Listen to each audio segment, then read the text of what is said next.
दादी। हाय चलो, तुम जिद करती हो तो खा लेती हूँ, लाओ। पर आप हर बार जिद क्यों करती हैं? मुझसे इतनी दवाएं हजम नहीं होती।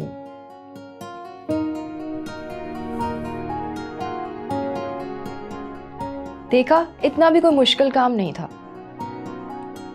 दवाओं का क्या है, अब तो जैसे ही चलता रहेगा। अच्छा बात सुनो मेरी बेटी, बैठो, बैठ जाओ।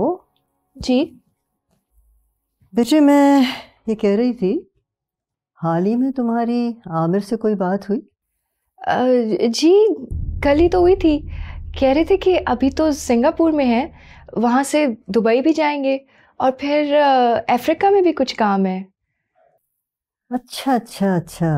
हाँ और आपकी तबीयत का भी पूछ रहे थे। कह रहे थे कि परेशान होने की बिल्कुल ज़रूरत नहीं है, बल्कि जब तक आपकी तबीयत ठीक नहीं हो जाती ना, मैं यहीं आपके पास रुकूं।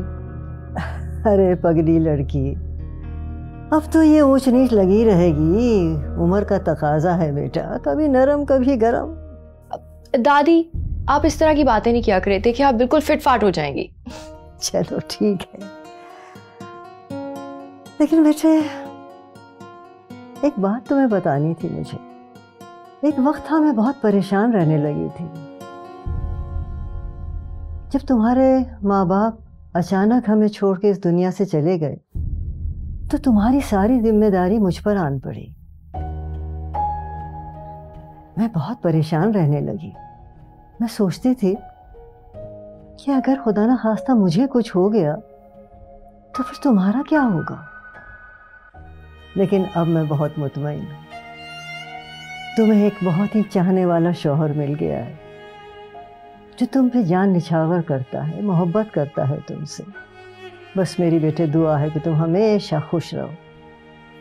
हाँ बस अब मैं आराम से अपनी आंखें बंद कर सकती हूँ। दादी आपने फिर वही सब बातें शुरू कर दी ना। इस वक्त आपको सिर्फ ज़रूरत है आराम से आंखें बंद करके रेस्ट करने की। मैं जा रही हूँ किचन में अपना काम करने और वापस आके देखूंगी कि आप सो रही हैं या नहीं। बोल कहानी अपनी जुबानी, हर चेहरा है